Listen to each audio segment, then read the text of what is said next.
Hi, this is Steve Rigolosi, and tonight on Forgotten Mysteries, I have for you Fog of Doubt by Christianna Brand. This is copyright 1952 by Scribner's, originally published in the UK under the title of London Particular, which isn't a great title. I like Fog of Doubt better. The title refers to this very heavy fog that is taking place in London during the events of the book. And I know we hear about London fog and we think Jack the Ripper, right? And you know, we think of fog as sort of synonymous with London. But I'll admit that I really had no idea of what the fog problem was really like in London and other English cities until I worked on a book a couple of years ago where the authors had a photo essay showing these photos from, of fog scenes, from back in English history. And, this idea of the pea souper and that you can't see your hand in front of your face in this thick fog, it sounds like an exaggeration, but it turns out that was really true. And it plays a role in this book because a lot of the mystery shrouds the book. The fog shrouds the book in mystery because people literally cannot see their hand in front of their faces and they get lost, and it, they have trouble getting to their destinations, and they bump into each other unexpectedly in the fog. And so the fog really does play a role here. And I thought that was really clever, very clever use of the natural environment by a mystery writer built into the book. So before I get a little bit more into it, just some background on Christianna Brand. An English woman, wrote some very, very highly regarded Golden Age mysteries. Probably her best known is Green for Danger, and that takes place in a hospital. And Fog of Doubt, also very, very highly regarded. I also come to find out that she is the author of the Nurse Matilda books for children, which were made into the movie Nanny McPhee, starring Emma Thompson. I can't remember how many years ago, quite some time ago now. But it's kind of fun and interesting to see how when you dig into these forgotten mystery writers and their backgrounds, how they sort of have a larger role in our lives than we realized. You just don't realize that these authors created other things that are part of culture if you're reading them as a mystery writer. And I also I want to point out, I really think the cover is great. I like this this sense of menace. I like the colors. I like the use of black here. The urban environment looks really, really good, almost like a graphic novel, which that's one of my dreams in life, is that someone would create a graphic novel of one of my books. But that'll probably never happen. But if it did, I see it looking a lot like this.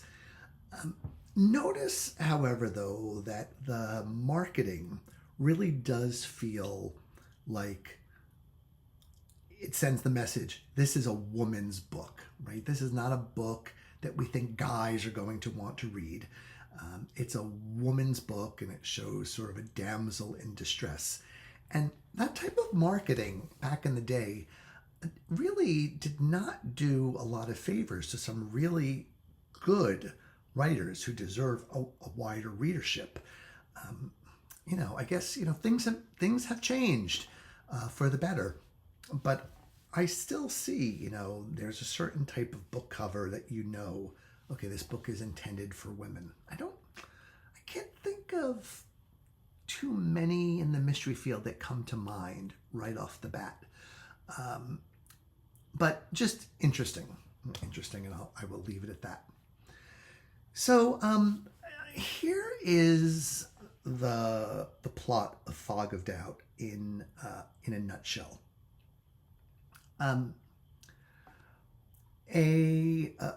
Our mostly lead character, Matilda, interestingly, not Nurse Matilda, but Matilda, is a London homemaker married to a doctor, and she lives in kind of a wacky house where she's taking care of not only her young child but also her husband's mother, and she's a little bit of a British kook, and so she's part of the sandwich generation before we even knew what that term was. And one night in a heavy dense fog, when all the people of the household are in different places but nobody knows where really because of the fog, a visitor to her house is murdered on her first floor while she's upstairs putting her child to bed and checking on her mother-in-law. And Christianna Brand's series characters, Inspectors Charlesworth and Cockrill, come in to investigate what's going on. Cockrill is a friend of the family, and so he's very much into helping his friends figure out what happened. And that is the mystery to be solved, right? Who did this? What the motivation was? How it happened? It's not the murder method is something called a mastoid hammer, which is a doctor's implement. And that turns out that's the main mystery, but then there is a second mystery that kicks in about halfway through that I don't want to tell you about because I think it would be a little bit of a spoiler.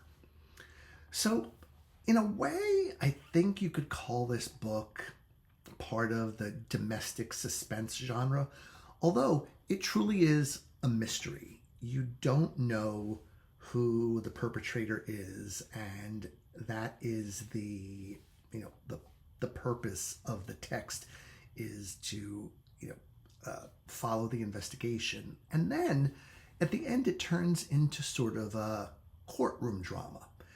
And if you asked me, what do you think of courtroom dramas? I would probably say to you, I think they're kind of contrived, and they never really stand up to close scrutiny. So I think I might make a snotty comment about courtroom dramas, but I find that when I read a book with courtroom scenes, I tend to like them. And I liked the courtroom scene here. Like I said, it doesn't hold up to close scrutiny, but it is fun to read. So let me talk a little bit about what I see as the pros and cons of this book, because I'm kind of on the fence about it.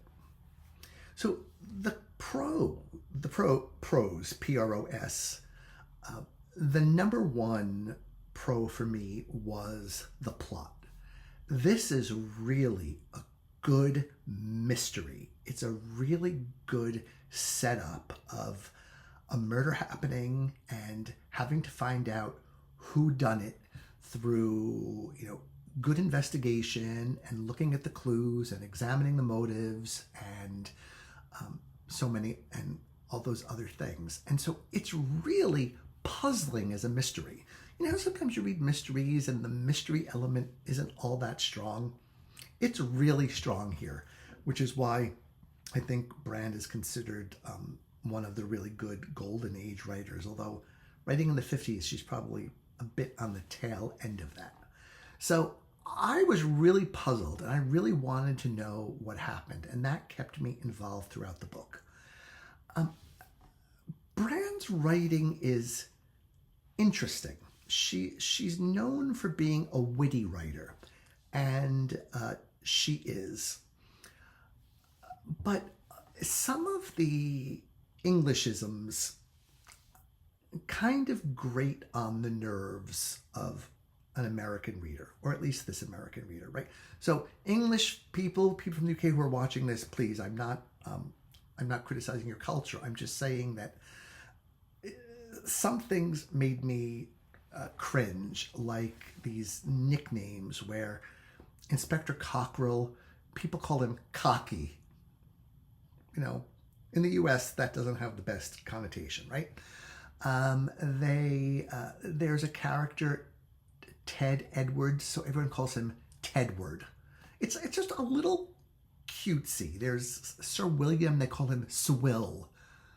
Like a little bit of that cutesiness that kind of turns me off a bit.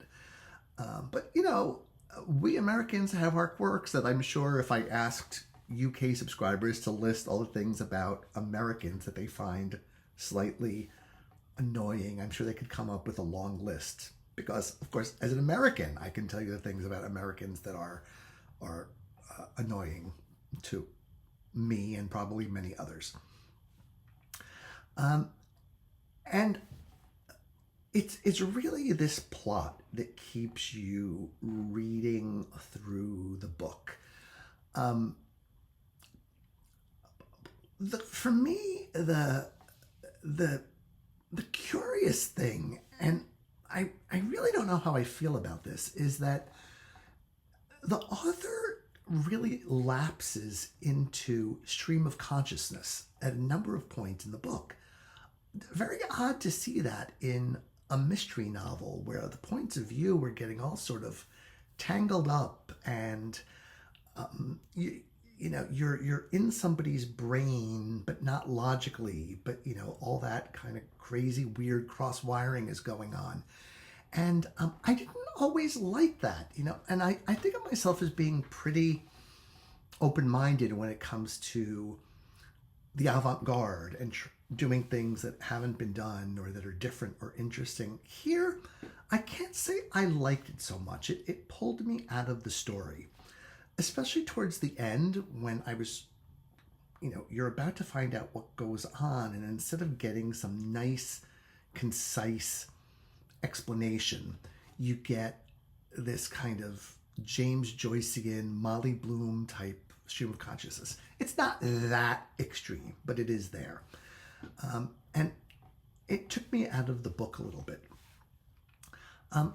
This middle is a little bit slow, and there's, you know, a lot of detail in there that maybe isn't really needed.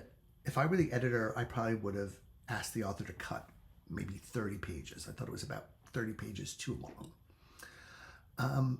But Christianna Brand certainly is a, you know, she is witty. And if you like that, I think you would, you know, you might want to give her a try.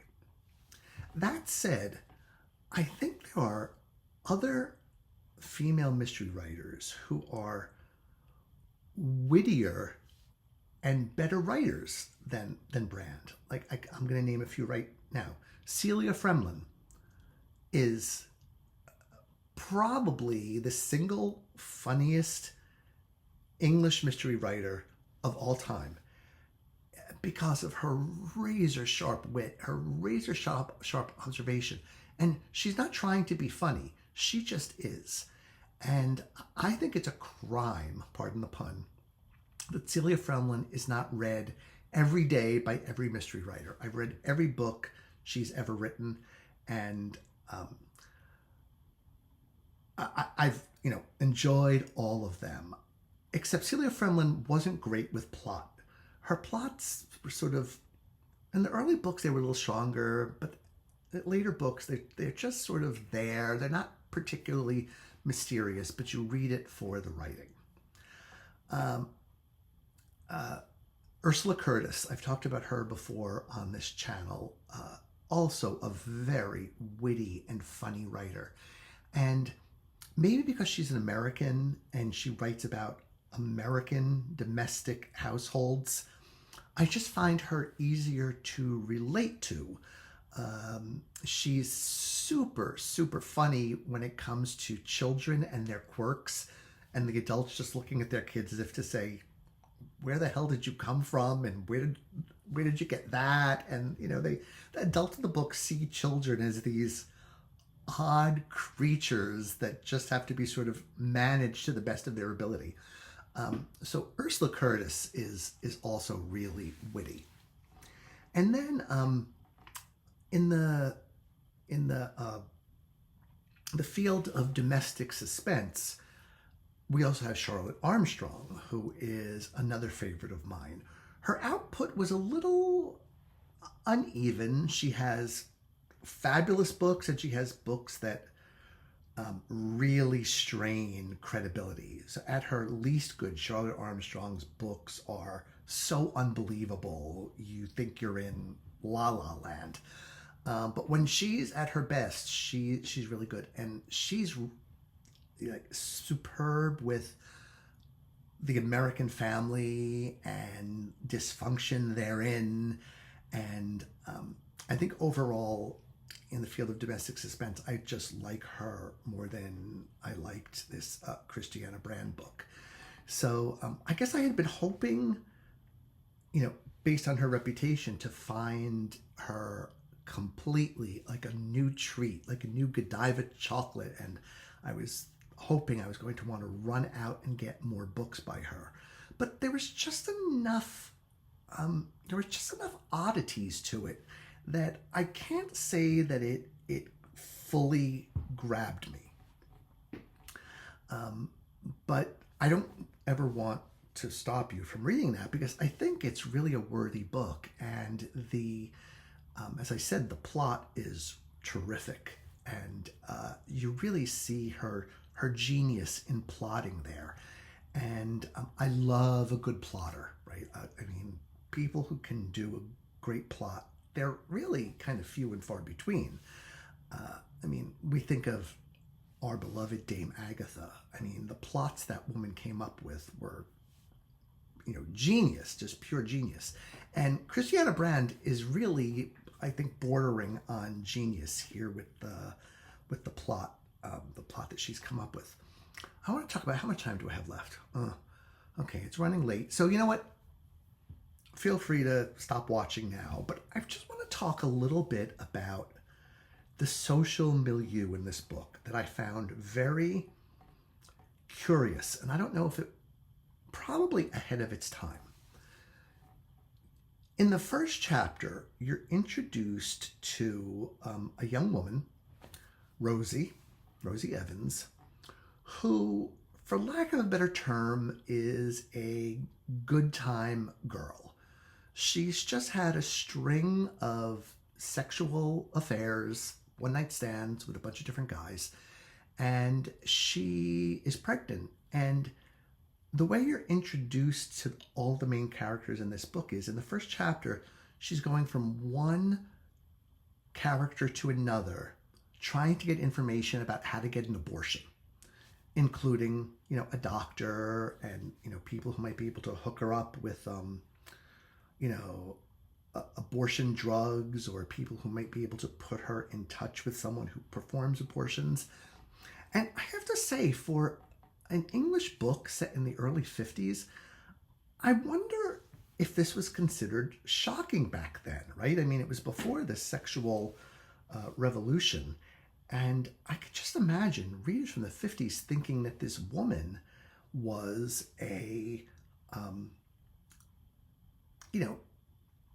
looking down on her, right? I mean, she's certainly called a slut and a trollop plenty of times in this book. But I found it curious that Brand would start with that. And, I'm just curious as to the reaction to that, because I found it odd that, you think of the English as being so traditional in that regard, right? And, to have a woman who is a libertine and not really respected for it. She's kind of looked down upon. She's a flibbertigibbet. And but check out the characterization of Rosie and see what you think. I don't know. I don't know. I think it's something worth thinking about. Another thing about this book, I should have mentioned this in the cons, is that it really lacks a main character. There are plenty of characters, and Matilda sort of bubbles to the surface as the quasi-lead character, but there's not really a lead character in here, and I think that's going to be a little tricky for modern readers who are so used to a point of view, whether in first person or third person limited. And so it's, you're not following any one character around, and you're not really, I guess, rooting for somebody, right? You're, I guess you want the policemen, the Scotland Yard folk, to get their jobs done, but they're sort of in the background, and they're really not, the leads here. So that's another sort of strange element of this book. So that's what I've got for you tonight. I mean, I would definitely love to hear other opinions of Christianna Brand. Please feel free to leave them below. I think I will read her again. Her books aren't that easy to find in used bookstores. And I don't know that I love this one enough to actively go seeking it out. But I am very curious about Green for Danger, because that one is supposed to be her very best, just based on my limited reading. So that'll be the next one. I don't know if it'll happen soon, but it will happen eventually. Okay, that's what I've got for you tonight. Fog of Doubt by Christianna Brand. Thank you for listening, and I'll be back next time.